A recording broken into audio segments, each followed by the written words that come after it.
IMCI definition of fast breathing, don't forget this. Okay? 2 months to 12 months, 50. 12 months and above, ano ang coverage ng IMCI? Ang edad? Up to 5 years old. Okay? So, hindi ko na kailangan sabihin dito 12 months to 5. Diba?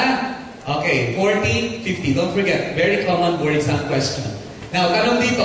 Ears na pinag-usapan. Weber. Saan nakalagay? Anong ginagamit dito? Siyempre, pag test of hearing, tuning fork. Nasaan ang Weber? Iba-vibrate mo sa nilalagay. At dito nakalagay. Dito yung nilalagay kasi sa libro ganyan ang itsura. Pero dito yun. Okay, dito yun. It's called lateralization test. Everybody say, Weber is lateralization test. So it compares the right and the left. Okay. Now, this could mean, Weber test. The patient stated that the sound was heard better in the left ear. Anong may proof? Ano to? Meron.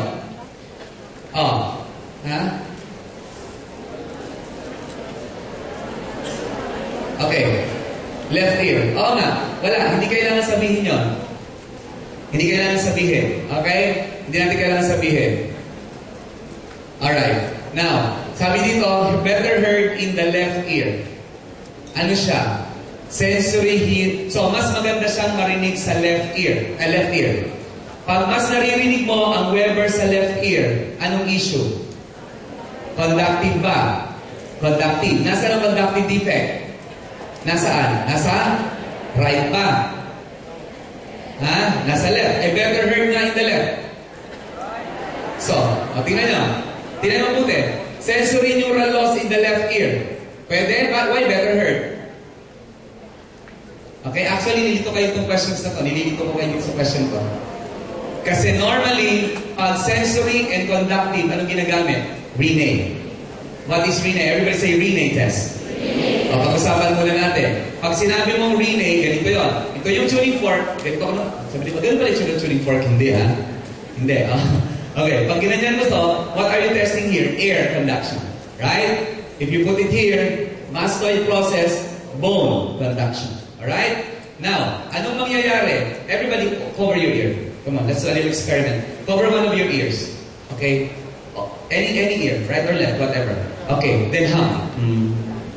Okay, notice, saan mas malakas? Covered, uncovered? Mas malakas sa covered. Why? Pag may conductive defect. Remember this. Conductive defect. Take note. Nilagay nyo ng buta, ng bara. May conductive defect siya. Tama? Okay, pag conductive defect, bone conduction is greater than air conduction. Bakit ka mo? Bone conduction is greater than air conduction. For example, assuming, ano na example ng conductive defect? Impacted cerumen. Otitis media is an example of conductive defect. Okay? Otitis media, the infection of the middle ear. Okay, pag binibrate mo ganyan, may naririnig ka pa? Wala na. Dito, meron. Wala na. Meron. Bakit ganon? Kasi may conduction. Bone conduction is greater than air conduction. Do you follow? Do you follow? Okay. Now, ang lateralization, Weber, is like this. Okay? Right or left. Comparing right and left.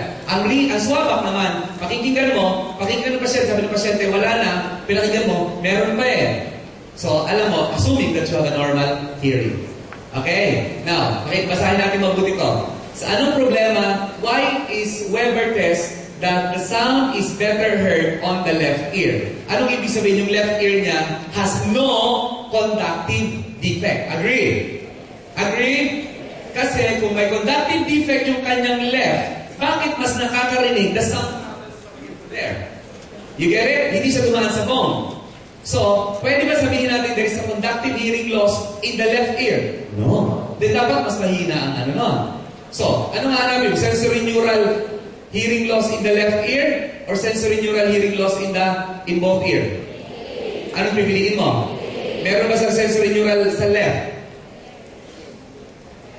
Sa left? Kesa sa right? Okay. In this form of a question, dililito lang tayo dito. Imposibleng sagot na po. Tama? Imposibleng sagot na left. So you are left to one answer. What's that? How many answered A? See? See, analysis lang yun. Analysis lang. Kasi kung ginamit mo Weber, ang tinetest mo, conduction. So i-assume mo, sensory neural, you just, the power of elimination. I'm using this test, but this test is not ideal. Hey, this question is not ideal. I put this test for critical test analysis. Remember, I give you tests like this? Remember, I give you tests that the choices are not there? Remember, I make you choose answer na ang tanong wala namang tanong, pinamimili ko kayo ng sagot? Diba? That's part of that training. So don't quote this test, but more importantly, this is just for critical thinking. Okay? Now, let's move on. PERLA. Visual tayo. PERLA, everybody, what is PERLA? Pupils equal, round, reactive to light, and